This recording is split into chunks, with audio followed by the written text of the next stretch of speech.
السلام علیکم دوستو، آپ نے میڈیا میں فالو کیا ہوگا 15 سال کے طویل عرصے کے بعد بنگلہ دیش اور پاکستان کے خارجہ سیکریٹریوں کے درمیان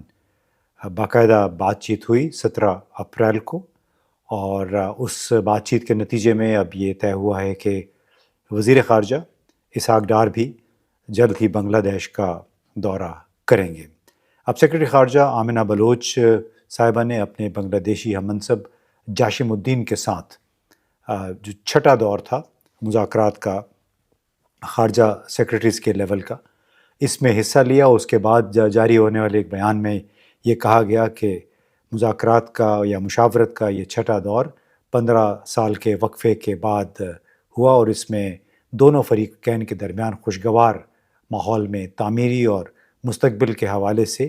اچھی بات چیت رہی۔ اس میں مزید کہا گیا کہ پاکستان اور بنگلہ دیش کے دو طرفہ تعلقات کے تمام پہلوؤں پر بات چیت کی گئی، جس میں سیاسی، اقتصادی اور تجارتی تعلقات، زراعت، ماحولیات اور تعلیم میں تعاون وغیرہ کے موضوعات شامل تھے۔ دونوں ممالک نے تعاون کے نئے شعبوں کی تلاش کی اور ایکسپلور کرنے کی کوشش کی، اور اس حوالے سے البتہ بنگلہ دیش کے جو اخبارات تھے، ڈیلی سٹار اور ڈھاکہ ٹریبیون، انہوں نے ذرا تفصیل سے اور مختلف انداز میں ان ملاقاتوں کی جو خارجہ سیکریٹریوں کے درمیان ہوئی، اور پھر ہماری خارجہ سیکریٹری آمنہ بلوچ صاحبہ نے بنگلہ دیش کے چیف ایگزیکٹو محمد یونس سے بھی ملاقات کی۔ تو ڈیلی سٹار، ڈھاکہ ٹریبیون، کم از کم یہ دو اخبار ہیں جو میں نے دیکھے، تو اس میں جو انہوں نے رپورٹنگ کی اس کے مطابق بنگلہ دیش کے سیکریٹری خارجہ جاشم الدین نے پدما اسٹیٹ گیسٹ ہاؤس میں آمنہ بلوچ صاحبہ کے ساتھ ملاقات کے بعد کہا کہ ہم نے پاکستان کے ساتھ تاریخی طور پر حل نہ ہونے والے مسائل کو اٹھایا، یعنی جس کو کہتے ہیں ہسٹوریکل آؤٹ اسٹینڈنگ ایشوز۔ بات چیت کے بعد آمنہ بلوچ صاحبہ نے چیف ایڈوائزر محمد یونس سے ملاقات کی، اور انہوں نے بھی دونوں ملکوں کے درمیان کچھ ناخوشگوار انکمفرٹیبل مسائل کی موجودگی کا اعتراف کیا، اور کہا بقول ڈھاکہ ٹریبیون اور ڈیلی سٹار کے کہ کچھ رکاوٹیں ہیں دو طرفہ تعلقات کو آگے بڑھانے کی راہ میں، ہمیں ان پر قابو پانے اور آگے بڑھنے کے راستے تلاش کرنے ہوں گے۔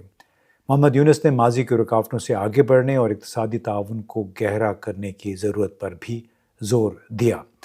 اب سوال یہ ہے کہ جو ناخوشگوار ایشوز ہیں یا معاملات ہیں وہ کیا ہیں؟ بنیادی طور پہ 4 مطالبات ہیں۔ پہلا مطالبہ یہ ہے کہ 1971 کے جو جنگی جرائم تھے، مظالم تھے، یعنی جب ڈھاکہ میں جنگ و جدل ہوئی اور پھر دسمبر 1971 میں سکوت ڈھاکہ جس کو کہتے ہیں، جس کے نتیجے میں بنگلہ دیش بنا، تو اس سے پہلے کے جتنے بھی واقعات تھے، مظالم تھے، ان پر پاکستان کو بنگلہ دیش سے باقاعدہ باضابطہ معافی مانگنی چاہیے۔ پھر جتنے نقصانات ہوئے اس کی مد میں کوئی 4 ارب 32 کروڑ ڈالر کی ادائیگی کا مطالبہ ہے کہ جنگی جو فوجی آپریشن تھا اس کے نتیجے میں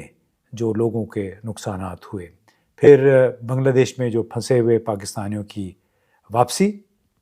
جن کو بہاری بھی کہتے ہیں، آج بھی وہاں پھنسے ہوئے کیمپوں میں رہ رہے ہیں، اور 1970 کے طوفانی جو سیلاب وغیرہ آئے تھے، طوفان، سائیکلونز،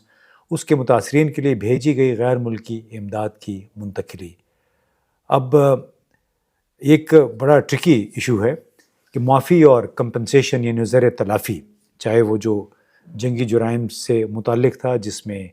کئی لاکھ افراد کی ہلاکت کا دعویٰ کیا گیا، کئی لاکھ خواتین کی عصمت دری کا بھی دعویٰ کیا گیا تھا۔ اب یہ وہ 2 ایشوز ہیں، یعنی معافی، باقاعدہ معافی، اور کمپنسیشن، جس کا مطالبہ وزیر اعظم شیخ حسینہ کی حکومت کے دوران بھی بار بار ہوتا رہا۔ 15-16 سال کی حکومت کے دوران خود ہم بھی جب بھی بنگلہ دیش میں یہاں پہ سرکاری طور پہ یا بنگلہ دیش کے تھنک ٹینکس اور ان کے جو ماہرین دانشور ہیں ان سے ملتے تھے، تو وہ بھی یہی مطالبات دہراتے تھے، اور ایسے لگتا تھا کہ جب تک ان 2 مطالبات پاکستان میں عمل درآمد یا یہ مطالبات نہیں مانے جائیں گے پاکستان کی طرف سے، اس وقت تک کوئی دو طرفہ تعلقات کی بحالی جو ہے بہت مشکل ہوگی۔ اب ایسا لگتا تھا اس وقت تک، اگست 2024 تک، جب شیخ حسینہ کو بڑے مشکل برے حالات میں ملک سے فرار ہونا پڑا، کہ نہ صرف عوامی لیگ کے مکتبہ فکر کا یہ بیانیہ تھا کہ پاکستان کے فوجیوں نے خواتین کی عصمت دری کی، 30 لاکھ لوگ مار دیے، یہ جو بیانیہ تھا نہ صرف یہ کہ بنگلہ دیش کے اندر گہری ریاست کا بھی تھا، یعنی جو ڈیپ اسٹیٹ جس کو کہتے ہیں، جو اسٹیبلشمنٹ کہتے ہیں، کیونکہ اس بیانیے کے ساتھ کم از کم 2 نسلیں پروان چڑھی ہیں۔ ان کے ذہنوں میں یہ ڈالا گیا کہ ہم نے جنگ آزادی لڑی، غاصب پاکستان کی فوج یہاں پہ قابض تھی، اس کو ہم نے یہاں سے بھاگنے پہ مجبور کیا۔ تو یہ وہ نیریٹو تھا جس پر بھارت کا بھی بہت زیادہ اثر تھا۔ خود عوامی لیگ جو تھی وہ بھی اسی بیانیے کے نتیجے میں ابھر کے سامنے آئے، اور اسی بیانیے کے نتیجے میں اتنے طویل عرصے تک اس نے بنگلہ دیش پہ حکمرانی بھی کی۔ اب ایسا لگتا ہے کہ یہ معاملہ ابھی بھی گونج رہا ہے ایوانہ اقتدار میں بنگلہ دیش کے اندر۔ یہ کچھ ایسے ہی لگتا ہے کہ جس طرح افغانوں نے پاکستان کے ساتھ سرحد کو تسلیم کرنے سے اب تک انکار کیا ہے جنرلی، اور اسے آج بھی وہ ڈیورینڈ لائن کہتے ہیں، اور ان کا یہ کہنا ہے کہ یہ فرضی لکیر ہے اور اس کو ہم ماننے کو تیار نہیں ہیں۔ اب یہ جو حقائق کیا ہیں، یعنی اس کو آپ اگر ریشنلائز کریں تو حقیقت کیا بنتی ہے؟ یعنی یہ جو غیر مشروط معافی کا مطالبہ، اور یہ کہ 30 لاکھ بنگالیوں کی نسل کشی کی گئی، یعنی 30 لاکھ بنگالی مارے گئے اور 2 لاکھ بنگالی خواتین کی عزت لوٹی گئی۔ اور یہ وہ بیانیہ تھا جس کو آپ کوشچن نہیں کر سکتے، جس پہ سوال نہیں اٹھا سکتے تھے جب تک شیخ حسینہ رہیں۔ غداری سمجھا جاتا تھا جب آپ اس کو چیلنج کرتے تھے، کوئی بھی جب اس کے الٹ بات کرتا تھا، چاہے وہ بنگالی دانشور، پروفیسر، جرنلسٹ، ان کا پھر نتیجہ جو ہے وہی ہوتا تھا جو کہ آمرانہ حکومتوں میں ہوتا ہے۔ اب ان اعداد و شمار کو، یعنی 30 لاکھ ہلاکتیں اور 2 لاکھ خواتین کی عصمت دری، بالکل ان کو مقدس سمجھا جاتا تھا، اور یہ کہا جاتا کہ آپ اس کو کوشچن نہیں کر سکتے۔ اب اس میں سوال پھر یہ بنتا ہے کہ کیا جو 30 لاکھ افراد مارے گئے یا 2 لاکھ خواتین کی مبینہ طور پہ عصمت دری کی گئی، تو کیا جو یہ 34,000 پاکستانی فوجی تھے جنہوں نے اتنے بڑے جرائم کا ارتکاب کیا، کیا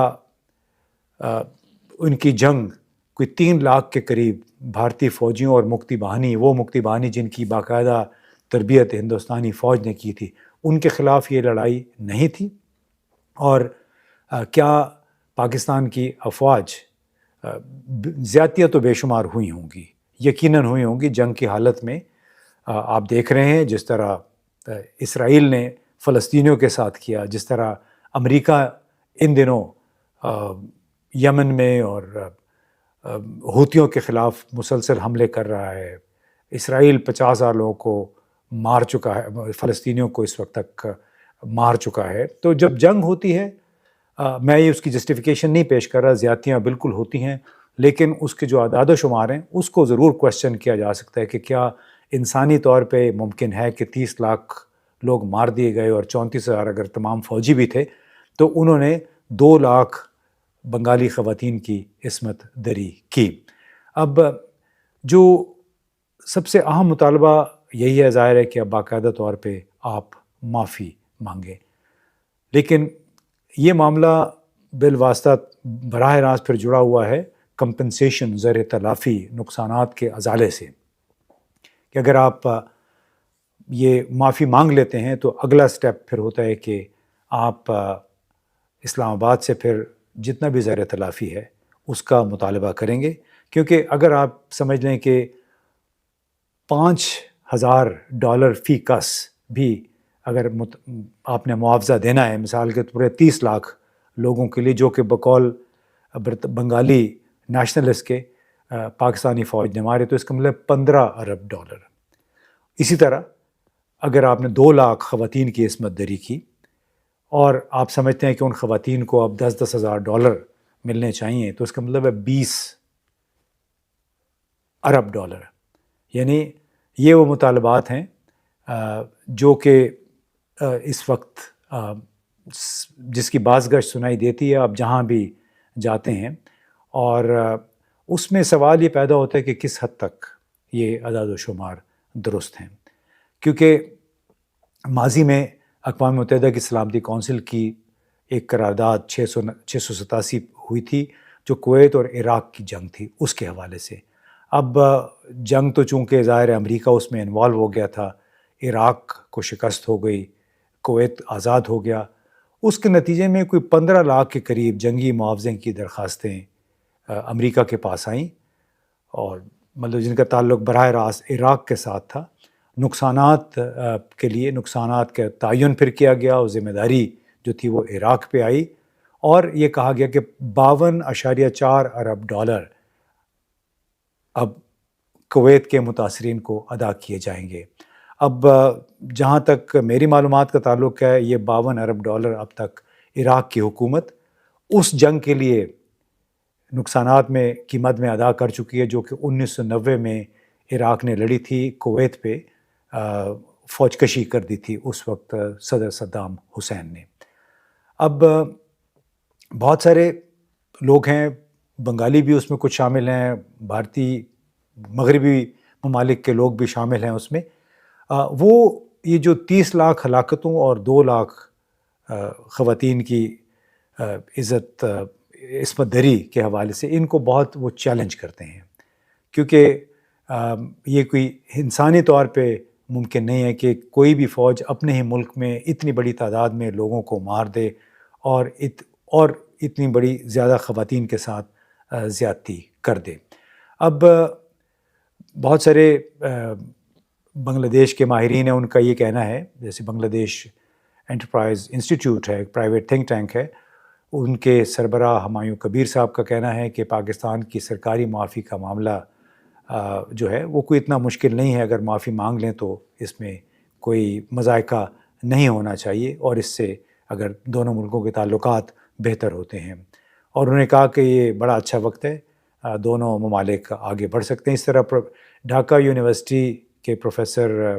بین الاقوامی شعبہ تعلقات کے پروفیسر امتیاز احمد نے بھی یہ کہا کہ پاکستان نے اب تک سرکاری طور پر معافی نہیں مانگی، اور حالانکہ بہت ساری ایسی مثالیں ہیں جیسے فرانس، جاپان، کہ انہوں نے دوسرے ممالک میں اپنے مظالم پر معافی مانگی ہے۔ لیکن سوال یہ کہ کیا امریکہ جیسے ملک نے ناگاساکی اور ہیروشیما پہ ایٹم بم گرانے کی معافی مانگی ہے؟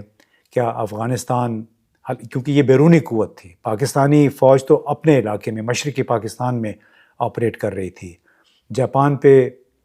نیوکلیر بم، 2 نیوکلیر بم گرائے امریکہ نے، پھر daisy cutters, mother of all bombs, cluster bombs, ان کا استعمال عراق کی جنگ میں ہوا، پھر افغانستان میں ہوا، کیا اس پہ امریکہ نے معافی مانگی ہے اس سے؟ تو یہ معافی مانگنا اچھی بات ہے، لیکن اس سے پھر بہت سارے جڑے ہوئے معاملات ہیں، اس کو کہتے ہیں it opens the flood gates to other issues. اب جہاں تک میرا اپنا یہ خیال ہے کہ معافی مانگنے کا مطلب تو یہ بھی ہوگا کہ اگر باقاعدہ پاکستان نے اپولوجائز کر لیا کہ عوامی لیگ اور بھارت نے پاکستانی فوج پر جن جرائم کے ارتکاب کا الزام لگایا ہے، پاکستان ان الزامات کو قبول کر لے۔ اس طرح ہمیں یاد ہے ایمبیسڈر افراسیاب ہاشمی صاحب نے، جو بنگلہ دیش میں سفیر بھی رہے ہمارے، انہوں نے اپنی کتاب میں لکھا ہے کہ بنگلہ دیش کے پہلے سیکرٹری خارجہ سید کریم نے بھی ان اعداد و شمار کو کوشچن کیا۔ انہوں نے کہا کہ شیخ مجیب کی حکومت میں جو یہ دعویٰ کیا جاتا تھا کہ 30 لاکھ بنگالی مارے گئے 1970-71 میں اور اتنی ساری خواتین کے ساتھ زیادتی ہوئی، یہ بحیثیت مجموعی ایک مبالغہ آمیزی تھی۔ اسی طرح شرمیلا بوس ایک برطانوی آتھر ہیں، انہوں نے بھی کہا کہ 3 ملین کی تعداد ظاہر ہوتی ہے ایک بہت بڑی افواہ سے زیادہ کچھ نہیں ہے۔ انہوں نے ایک کتاب میں اس کا ذکر کیا تھا۔ معقول اعتماد کے ساتھ انہوں نے کہا کہ ہم اگر تھوڑا سا عقل استعمال کریں تو یہ ہے کہ ضرور ہے کہ 50,000 سے 1 لاکھ لوگ مارے گئے ہوں، اور یہ بالکل مارے گئے تھے، ہلاکتیں ہوئی تھی، اس پہ تو کسی کو انکار نہیں کرنا چاہیے۔ تو اب بنیادی طور پہ بات یہ ہے کہ اتنی سب بے شک زیادتیاں ہوئیں پاکستانی سرزمین پر، ایسٹ پاکستان میں پاکستانی فوج نے یعنی کسی اجنبی سرزمین پہ نہیں ملک کو بچانے کے لیے یہ کام کیا. میں اس کی بالکل جسٹیفیکیشن نہیں کر رہا کہ جو اس میں ظلم ہوئے، لیکن اعداد و شمار کو ہمیں ضرور ریشنلائز کرنا چاہیے. اور اب چیلنج یہ ہے کہ کیا پاکستان معافی مانگے گا؟ کیا پاکستان وہ تمام معاوضہ ادا کر دے گا جس کا میں نے بتایا کہ 50-55 ارب ڈالر بنتا ہے اگر بنگلہ دیش کے یعنی عوامی لیگ کے جو دعوے ہیں وہ قبول کر لیے جائیں، اور جو نقصانات اور اثاثوں کی تقسیم ہے کیا اس پہ کوئی اتفاق رائے ہو سکے گا؟ اور پاکستان معافی اور معاوضے کی پیشکش کے بغیر تعلقات کو بنگلہ دیش کے ساتھ معمول پر لانے اور مضبوط کرنے کے لیے کوئی درمیانی رستہ اختیار کر سکتا ہے. سب سے اہم بات کیا ہے وہ یہ کہ بنگلہ دیش میں لوگوں نے عوامی لیگ کے جبر کو مسترد کر دیا اگست 2024 میں. اس نے عوام نے اس کے بیانیے کے زیادہ تر حصے کو بھی مسترد کیا جو کہ سمجھتے ہیں کہ پاکستان سے متعلق تھا. اور یہی وجہ ہے کہ پہلے بنگلہ دیش کے اندر لوگوں کو ہونے والے نقصانات، فوجی آپریشن سے متاثر ہونے والے عورتوں اور مردوں کی تعداد پر اتفاق رائے پیدا کرنا ہوگا اندرونی طور پہ. یعنی جب تک ملک کے اندر اس بات پہ اتفاق رائے پیدا نہیں ہوتا کہ اگر تو 1971 کی جنگ اور نقصانات کے حوالے سے اعداد و شمار متنازع ہیں تو پہلے ان اعداد و شمار کے ارد گرد جو تنازع ہے اس کو ختم کرنا ہوگا پاکستان کے ساتھ بات چیت کرنے سے پہلے. جب تک یہ اعداد و شمار درست نہیں ہوتے ہیں یا اس پہ کوئی اتفاق نہیں ہوتا اس وقت تک اس نوعیت کے نقصانات اور اس کے زیر تلافی کی ادائیگی جو ہے بالکل آؤٹ آف کوسچن معلوم ہوتی ہے. آخر میں یہی کہوں گا کہ جو اندرونی طور پہ بنگلہ دیش اس وقت تقسیم ہے، پاکستان کے ساتھ تعلقات جو ہمیں احساس ہوا، میں نومبر میں جب وہاں گیا تھا، کہ لوگ دوبارہ پاکستان کے ساتھ تعلقات قائم کرنا چاہتے ہیں، لیکن کیا اس کی راہ میں باقاعدہ اپالوجی یا باقاعدہ معافی نامہ اور نقصانات جو ہیں زیر تلافی وہ اس کی راہ میں رکاوٹ آئے گا، یا پھر سب سے پہلے بنگلہ دیش کے موجودہ حکمران تمام حلقوں کو ملا کے اپنے اس بات پہ کوئی اتفاق رائے پیدا کرنے کی کوشش کریں گے کہ کتنے نقصانات ہوئے، کتنے لوگ مرے اور کیا مطالبہ کیا جانا چاہیے. اس سے پہلے مجھے لگتا ہے کہ حالات کا معمول پہ آنا یا پاکستان کی طرف سے کسی بات کا اندیہ دینا بہت ہی نامناسب، غیر ڈپلومیٹک اور میں سمجھتا ہوں ناقابل قبول ہوگا. بہت بہت شکریہ.